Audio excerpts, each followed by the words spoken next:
What's up, YouTube? I'm David Warren. Welcome back to yet another video. In today's episode, I want to talk to you about working in CRNA school. I feel like I get comments on a lot of my videos asking a flavor of that question. Can I work while I'm in CRNA school, or is it feasible to work in CRNA school? What is the working situation like in anesthesia school? And that's something I kind of want to dive into today and talk a little more about and answer some questions about. If you're new to this channel, consider subscribing. I make videos that are all about being a CRNA and being a nurse practitioner. And I know you're thinking, why are you doing both? And there are videos out there about why I have switched and jumped ship, but I am a former nurse practitioner, current CRNA student. I'm going to link some videos up here. That kind of explains why I am where I am right now. So to jump into the topic, can you work, or is it feasible to work while in CRNA school? And the short answer to that is it is feasible, but it's not healthy. And I will kind of explain a little more what I mean by that. So in my program, I'm in California right now. I live in Fresno. I attend like an in-person CRNA program here. A lot of it's been pushed online due to COVID. We still have Zoom meetings at like several times a week, but I have to go into campus usually every week for either test or sim labs or something of that flavor. I'm currently in my first quarter, so I'm in a 3-year DNAP program. I'm in my first quarter right now, and I'm taking advanced anatomy, anatomy lab, advanced pharmacology concepts, and an evidence-based practice class. And so it's pretty much a full load.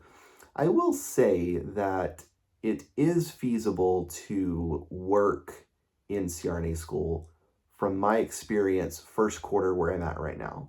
Now, going forward in the future, may have to make another video about that and kind of talk about that, at another time.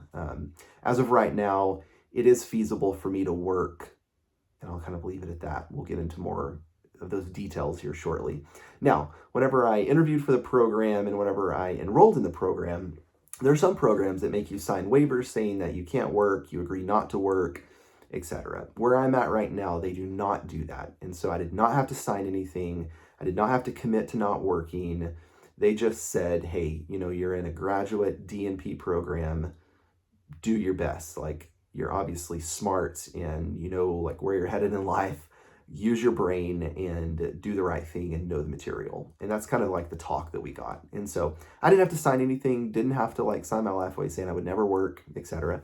My thought was, whenever I first started, I was like, you know what, I'll just give it a couple months and I will reevaluate, because for me, the thought of not working for 3 years was a little terrifying. And I was like, that's cause for concern, because you're missing out on a lot of it, especially, for me as a travel nurse practitioner, I'm missing out on a large amount of income that I could be making by, not doing this. And so the thought of like not working was a little nerve-wracking for me, but now that I'm here, it's manageable, because I originally thought, I'm going to be so like caught up in not working and not having like a steady stream of income that I'm going to be like freaking out.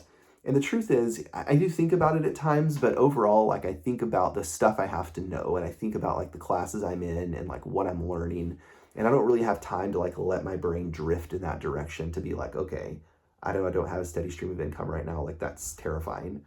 So I don't really have time to think about that, I guess is what I'm getting at. My thought was I will let myself go for a couple of months and I'll kind of reevaluate where I am and what it looks like. And so for me, that looks like work. I could potentially work, I would say one day a week, maybe 3 days a month, 3 to 4 days a month. There might be some weeks that I can't work because, like, for instance, a couple weeks ago, I had 3 tests in 1 week. And so it was more challenging for me to try to like know all of that material in a short week and have 3 tests plus learn that same week's material. I think it would be feasible, again, for me to work like 1 day a week or maybe 3 days a month, but any more than that, it absolutely would not work. There's no way. It just would, I just don't think it could happen. Like, I think there's just way too much material to know in such a short amount of time to know it. And I know you're thinking like, that's and I thought the same thing, like going into school, I'm like, surely like I can work a few days a week. Like I just don't see how it's going to be that bad. But now that I'm here, like I truly understand, like I really don't think I could work more than 3 to 4 days a month. 1 day a week would be max. And there's some caveats to that I'll get to here in a second, but I'm still kind of dealing with this point here. 3 to 4 days a month max. And and like I said, some weeks that would be pushing it. 1 day a week would be pushing it in some instances. But there were some weeks that I've had that I'm like, okay, I don't have any tests. I feel like I'm caught up. Like I could probably spare a day. Now, all of that to say, I have not worked yet, and I will save that for not necessarily another topic, but for later in the video. We'll talk about that. Am I going to work? My thought is I could potentially work, again, 3 to 4 days a month, but I don't know that it's worth my mental health, because instead of working those 3 days or 4 days a month, I take a day off and I will like go somewhere fun, go for a run, don't touch the study books, do something to where I'm like not involved in studying. And so I think I take more like mental health days and I don't work. So theoretically, I could work 3 to 4 days a month, get that income and be good. But I think it's more worth my mental health to like put the books aside and not think about school, put it all away and just go do something fun. And so for me, that works out better. Now, I will say this, that I do plan to work in between my quarters. So I'm in a program that does quarters. So obviously 4 quarters in a year, $1.25, you get the point.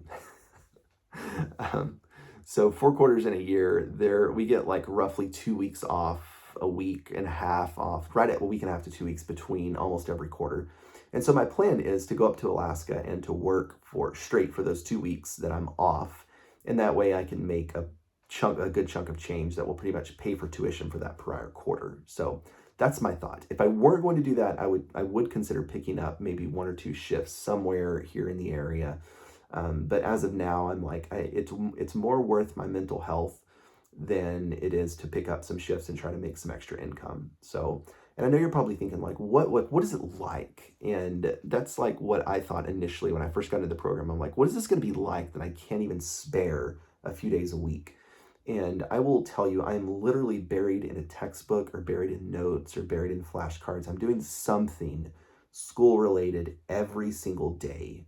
And I feel like I could do it 7 days a week. Like I could find something to do for school 7 days a week. But for me, it's important to take like 1 day off, set school aside and go do something fun. And so, I'm studying anatomy. I'm learning all of, the 200 PowerPoint slides that's on that week's lecture. And then I'm learning pharmacology. And, I've been through undergrad pharmacology, obviously, but I've been through advanced pharmacology for nurse practitioners. It's not the same. Anesthesia pharmacology is so different. There's just it's like a world of its own, and it's just wild. And so the concepts don't even really interrelate. Like there's so many things that I'm having to learn that I did not know. And it's not that I, missed out on something in NP school. It's just the fact that it's anesthesia and it's something that's just so specific, and it's not anything that you've really ever seen before. And I think that's the difference, is it's just all brand new, very narrow, very focused material that you've never had before. And there's a whole lot of it, because as a nurse practitioner, your scope is like very wide and you're only scratching the surface on some of that stuff. As a CRNA, your scope is very narrow, but it's like 300 foot deep, and you've just got to know all of that material. And I think that's the challenging part, is there's just not necessarily enough time in the day to like know that. And so it's very easy to like get caught up in the fact that, I could be working, I need to be like getting some kind of income, but when in reality, you've got like so much to do that you don't even have enough time to do that. Now, I did say that I could potentially work 3 to 4 days a month, and that is true. Like I could somehow like cram everything into like 5 or 6 days, take that 1 day off, go work, and then hit the books the next day and do that for 6 days. And I just don't think that's worth my mental health right now. It is unfeasible to work full-time in a CRNA program, at least the program that I'm in. And I know from others, it's not feasible to work full-time. It is feasible to work a few days a month I don't know that it's worth your mental health. At least that's what it's not worth that. It's not worth my mental health. I would rather like set the books aside, take a day off, and then hit the books the next day. I don't want to use my day off to like try to earn $1,000 a day or, whatever I'm getting paid as an NP. It is good money, but I just don't think it's worth it. For me, I'm going to make that up on my time off, but in between quarters. So that's kind of the spiel on, can you work full-time in CRNA school? The short answer is absolutely not. You can't work full-time. Can you spare a few days a month? Possibly. It really depends on what you're willing to put yourself through to do that. I feel like if I were to do that, I would be burnt out so quick if I didn't have a day off. Because if I took my work day, my like one day off a week, if I took that as a work day, it just would not bode well for me. So that's kind of where I'm at. Comment below if you are a CRNA or if you're a CRNA student, SRNA, do you work? Do you like work any shifts? What are you doing for income if you're doing anything? And I think I'm going to do another video on that. So comment below, let me know. Passive income, what are your streams? Are you doing any of that right now? What does that look like for you? Comment below with your questions. I'd love to hear them. Thanks for watching, and I'll see you next time.